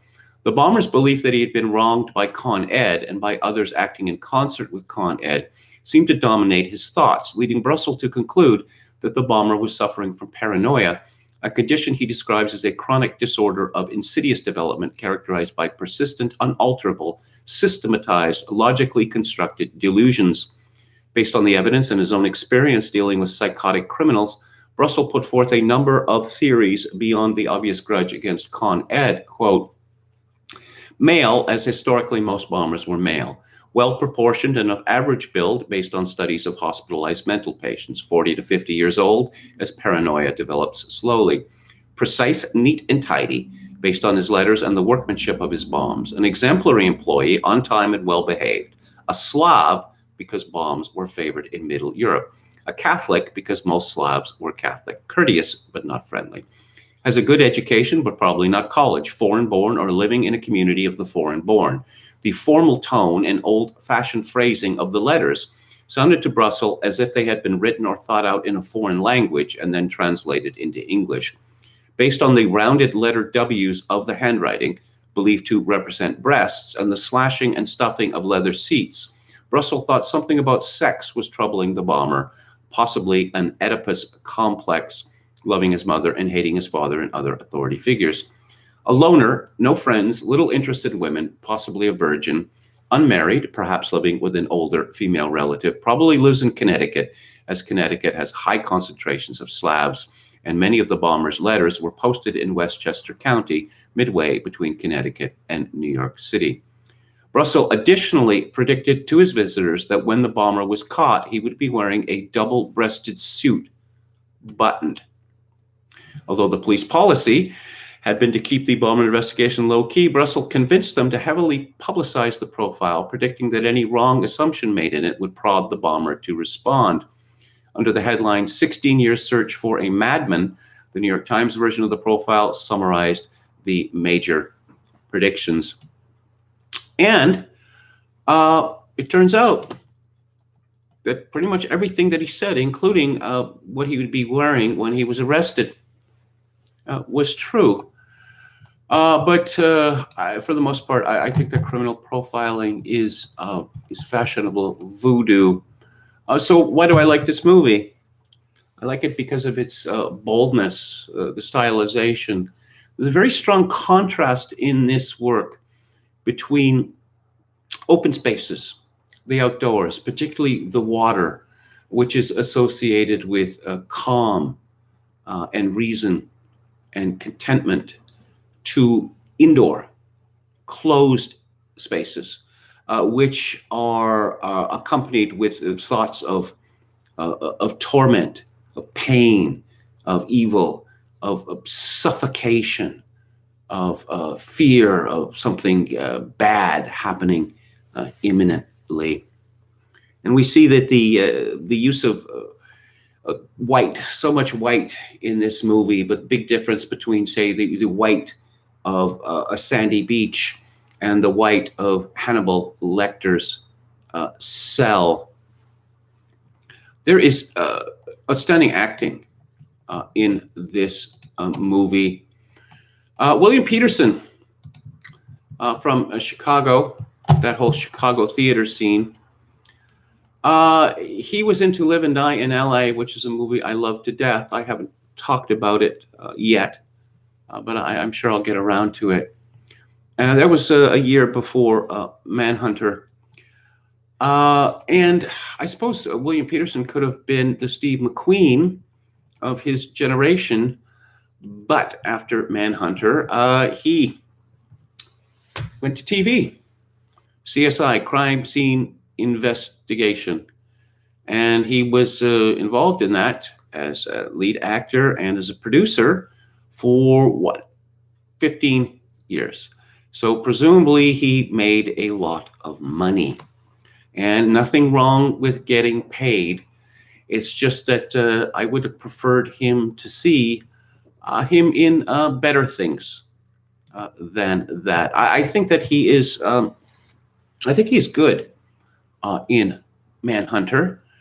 I think that the scenes where he is thinking about the Tooth Fairy and what the Tooth Fairy did and what the Tooth Fairy was thinking, there's a touch of hamminess, of melodrama.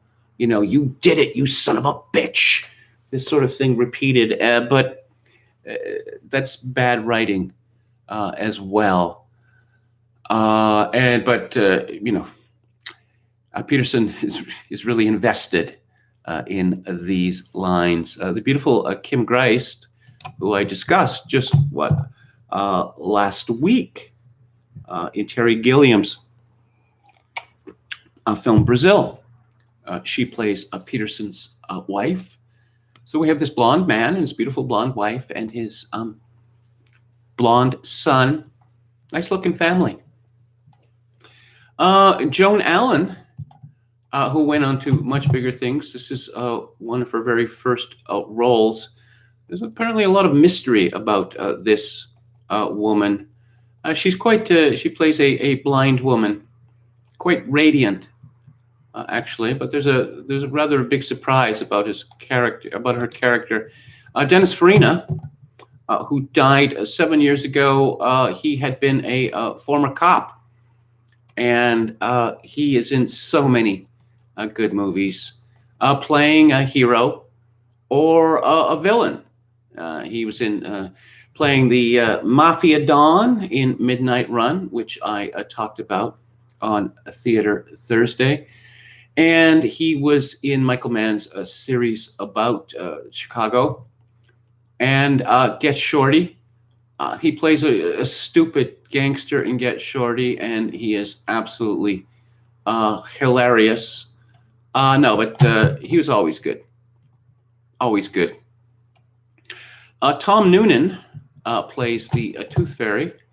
This is the kind of fellow that, once you see him, you're not going to forget him, because there's not very many actors who look like him.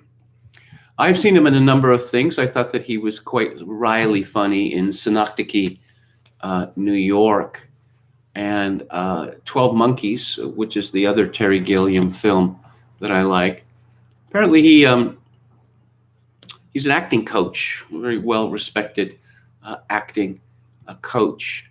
This movie also has Stephen Lang, who is, I don't know, maybe my favorite American actor. He is, he's a good-looking guy, but the reporter, the tabloid reporter that he plays in this film, I mean, you'd hardly recognize that it's him.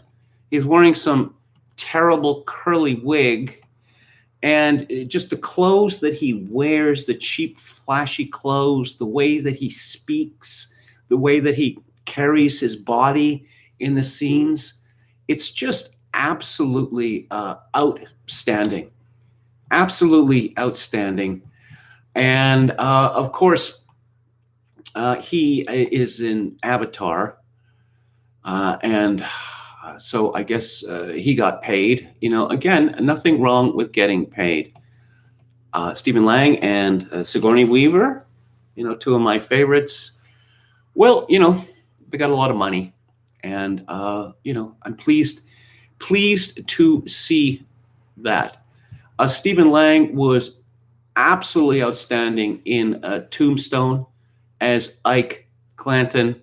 If you see him as the general in Avatar, and you see him as Ike Clanton in Tombstone, or you see the role of Freddie Lounds in Manhunter, you think, how is this the same man?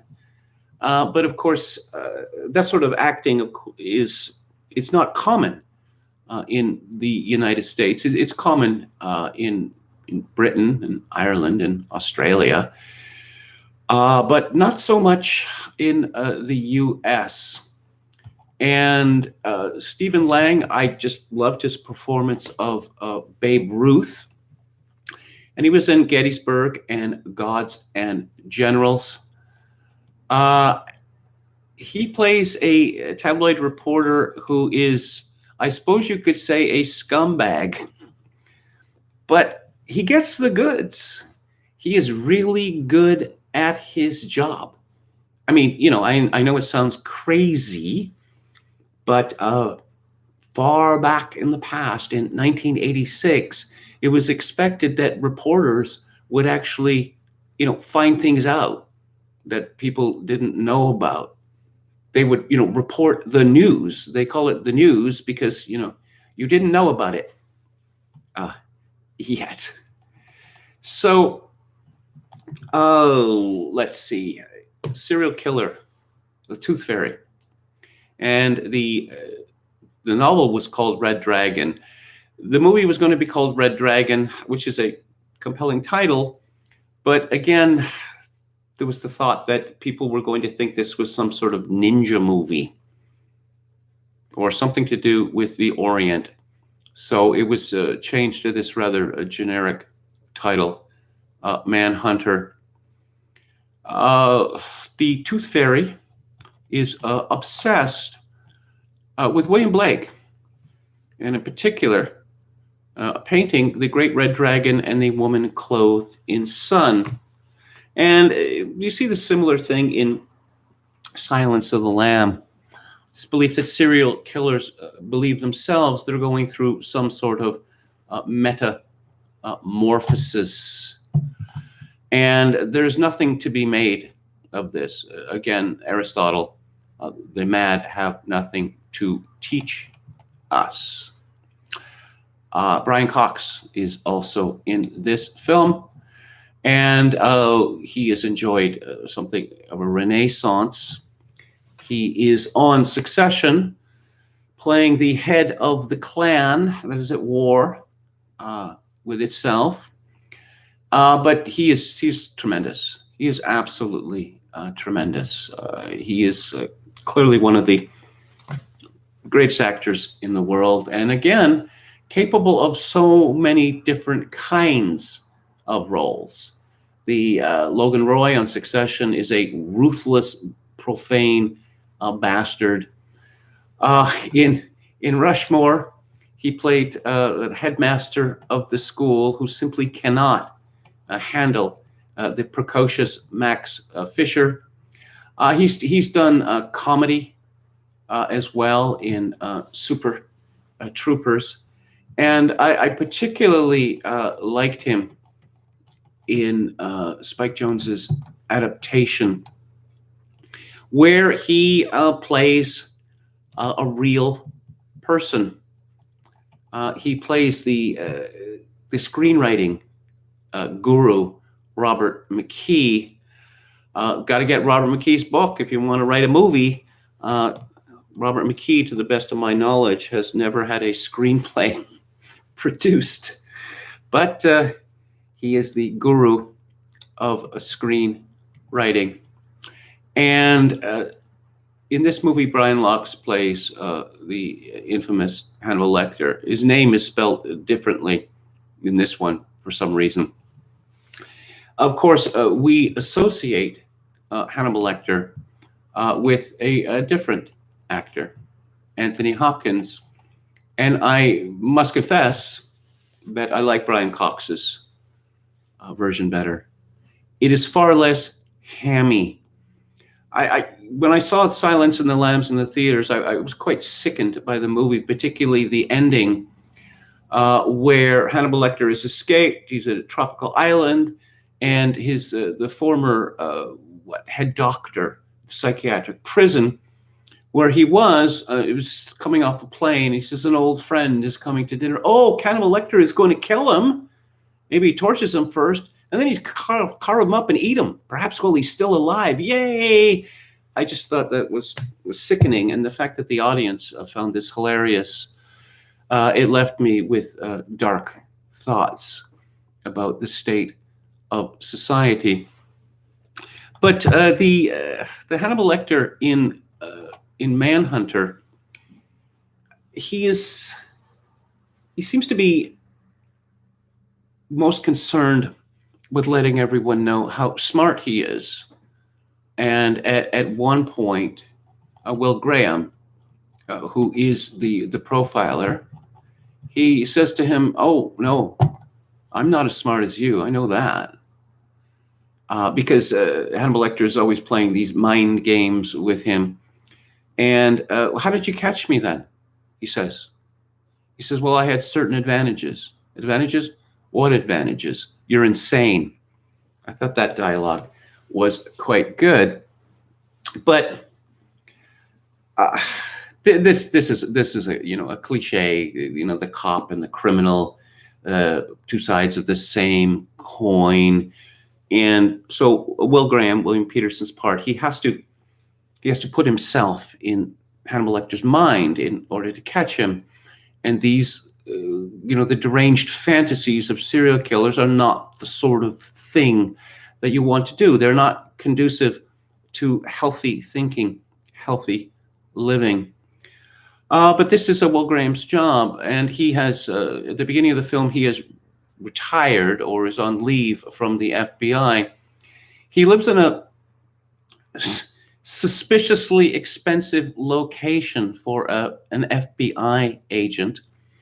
One could say that the Tooth Fairy also lives in a suspiciously high income place.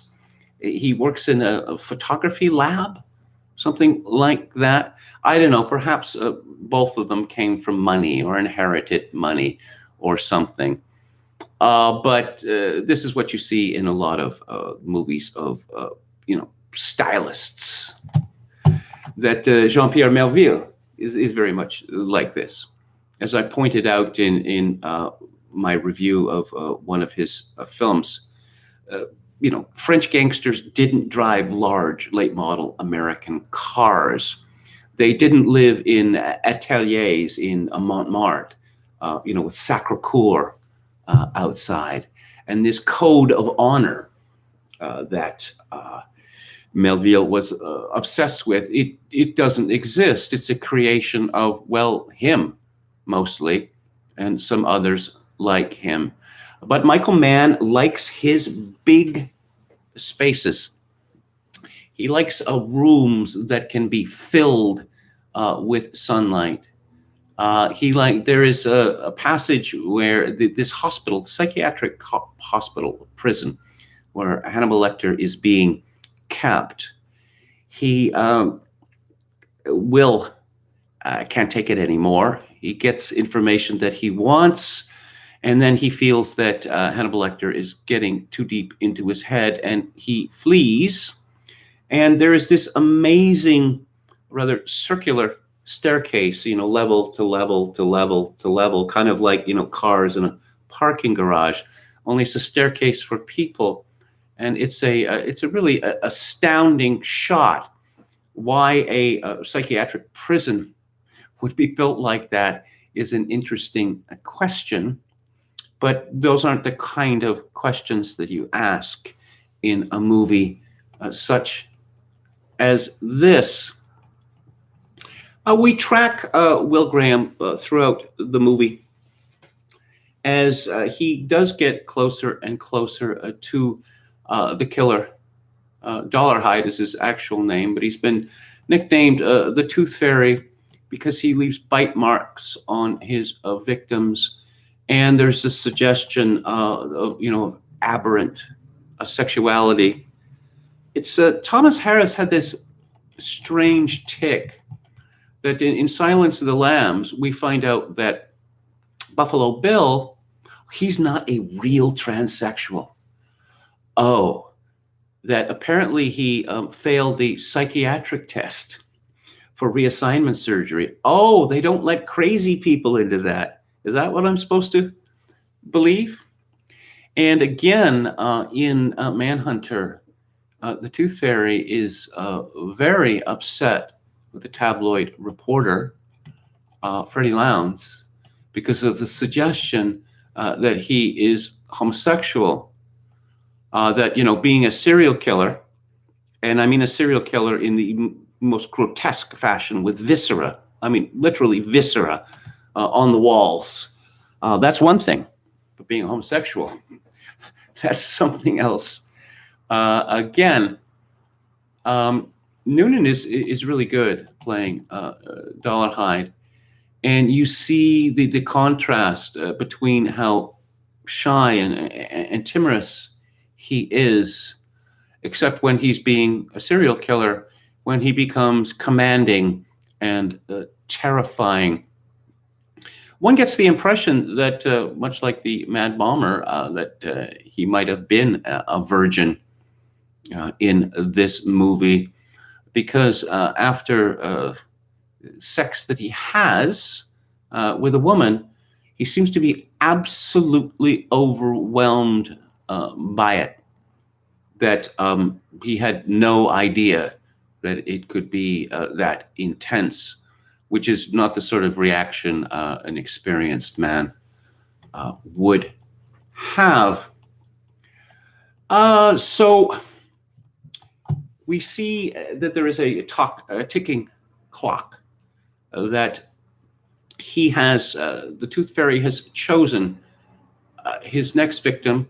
He's slaughtered 2 families, and now he's moving on to the 3rd. And the speculation is that, why does he do this? Why does he pick on those victims? Well, because this is part of his derangement, that he is imagining himself as being loved and respected as part of a family. And we see a video of the 3rd family that he has in mind, and the woman, well, she's gorgeous, just like the first 2 women. And how Will Graham figures it out is actually rather clever. That he may not be as smart as Hannibal Lecter, but he is plenty smart. But I don't know. I mean, I can't blame Manhunter for this, but it spawned a whole genre in which is sort of modern Sherlock Holmes. And oh yes, crimes are solved because of people thinking hard, thinking deep, and then flash of insight. Crimes are solved because most criminals are idiots. If you read Elmore Leonard, he's absolutely right about that. And in fact, I'm trying to remember the book, very amusing. I wish I could. I feel bad about this, where one of the characters says, criminals are stupid. If they weren't, we wouldn't catch any of them. But I have to say that, oh yes, I should talk about the 80s aesthetic. What the glass bricks, the fashionable clothing, which looks ridiculous now. A soundtrack, which it's not Tangerine Dream, who were, they were staple of movie soundtracks in the 70s and 80s, but the music that Michael Mann has chosen is very much like Tangerine Dream. Some of it, there's several songs by Shriekback. That is prime 1980s stuff. Barry Andrews had been with XTC and had played with Robert Fripp. You got Dave Allen and the Gang of Four. We Are All Lined Up. Everything that rises must converge. Teilhard de Chardin. Yes, I quite like them. And of course, one would guess that Quentin Tarantino was absolutely knocked for a loop by the penultimate scene of this film, where the drama comes to its conclusion with Iron Butterfly's In-A-Gadda-Da-Vida being played at insane volume. It is indeed very impressive. This is the type of movie where, if you want to start, nitpicking, you want to start at pulling threads, it comes apart. But movies are meant to be an experience, appreciated as an experience, not considered entirely on an intellectual or rational level. And there is a dream world that is created by Manhunter, which is quite impressive indeed. So those are my thoughts about Manhunter. Oh, Hank Greenberg, the baseball player. Oh, we're talking about Jewish baseball players. Sandy Koufax. Okay. Ricardo Williams says good night. Shriekback Nemesis, good pop. Yeah, best use of a bad or mediocre song ever in a movie. I don't know that it's a bad song. It is, it's simple, but it kind of overwhelms you, Oh, Professor Paul in the chat. Hello. Okay. What else do we have? Bobby Fischer. Okay. Someone had put on YouTube an interview of Bobby Fischer, some Canadian news program, and I think this it must have been the 1960s, and I'd never seen this interview before. And Bobby, he just seemed so happy in this interview, because I guess I'd gotten used to him, becoming the furious crank of his later years, or even as early as the World Championship in 1972, giving off signs of, dementia. Bobby Fischer versus the World. That was a book written about him. That's a good way to express his life. Enron, Kevin, maybe this is apples and oranges, but did you like Nicholson in The Shining? Yes, indeed, I did. Did you find his performance hammy? It's a question of tone. Really? It's a question of tone. And it's Grand Guignol, Kubrick liked big performances. He said, Private Pile, the day before his death scene was to be filmed, he said, I wanted to be big, Lon Chaney big. And so it was. Okay. Oh, Barry Bonds. Okay. Yeah, they said it was all, steroids. Back when the Montreal Expos still existed, you would get a lot of Montreal Expos games on cable TV. And so I saw a lot of Bonds play. That guy never swung at a bad pitch. He was like Ted Williams in that regard. He never swung at a bad pitch. I was talking to a journalist I used to work with about this, and I said, yes, I understand that steroids make you stronger and they make you swifter, but am I supposed to believe that they make you smarter as well? And he said, well, there seems to be some evidence that it might be true. And I thought, I don't know, maybe I should start taking steroids then. Because stronger, swifter, smarter, those are all good things.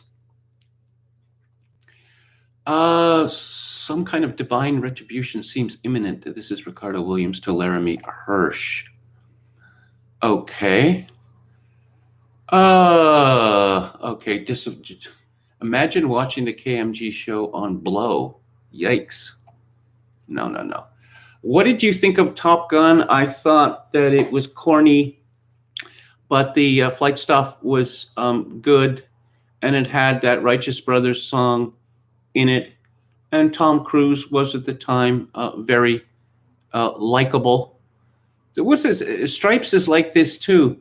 It's just sort of, we're going to have a movie where our guys, our soldiers or airmen, they initiate operations, on their own, which would probably start World War III. But seems they got away with it.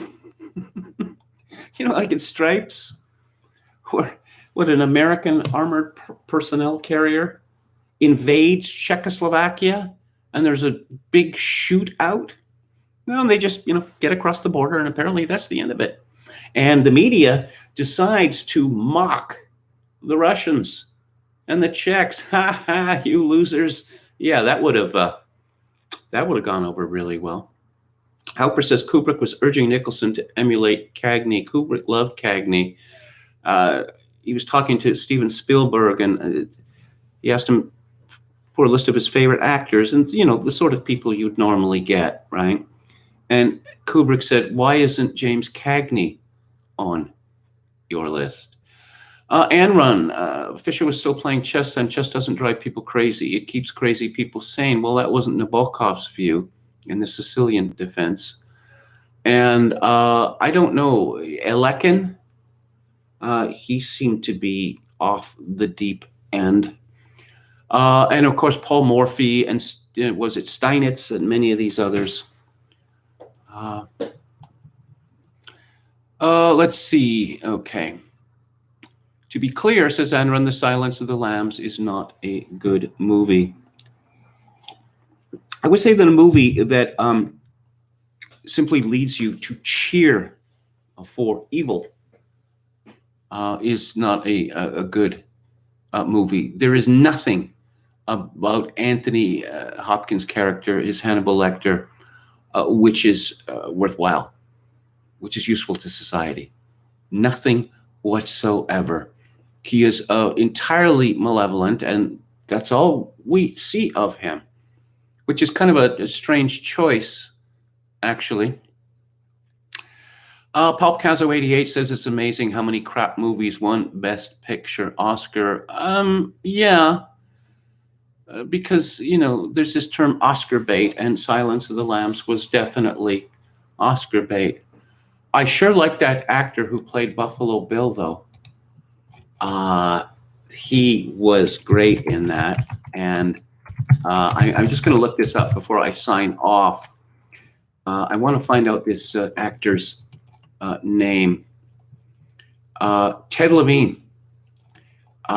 He was in that Scorsese film, Shutter Island. He was just great in that. And of course, a very different character from Buffalo Bill. So I'm going to wrap it up. And what do we have on the book club? Tomorrow I'm going to be discussing 3 World War II novels, a trilogy by Louis Ferdinand Céline, Castle to Castle, North, and Rigadoon.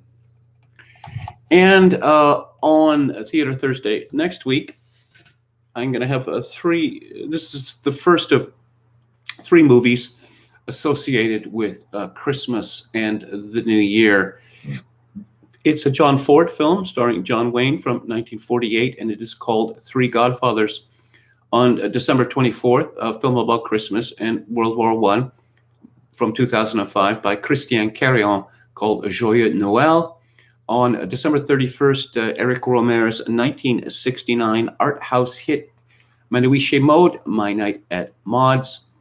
Yeah, I was talking about putting, I hadn't put a Russian filmmaker, and I see that I have scheduled back-to-back art house films, but there we are. January 7th, Andrei Tarkovsky's Solaris from 1972. I will be back on the air tomorrow at 4 p.m. Pacific time, 7 p.m. Eastern time. If you like the show or any part of it, I would appreciate it if you'd click on the like button and subscribe to my YouTube channel if you have not done so already. The dates that I gave for the books and movies coming up, there's liable to be some change there because, as I mentioned yesterday, I have to be out of this place 3 days before the end of the month, which leads to me begging for donations. If you would like to send a donation, very much appreciated, especially at this time of insecurity for me. My PayPal account is linked to Kevin_Grace@hotmail.com. Once again, Kevin_Grace@hotmail.com. If you're Canadian, you can send money to me as a donation directly at kevingrace@shaw.ca. And as always, I leave you with this. In these days of social atomization and civilizational collapse, I do dearly wish that you, my dear viewers and listeners, manage to forge a genuine human connection in order to ease the burden. Good night.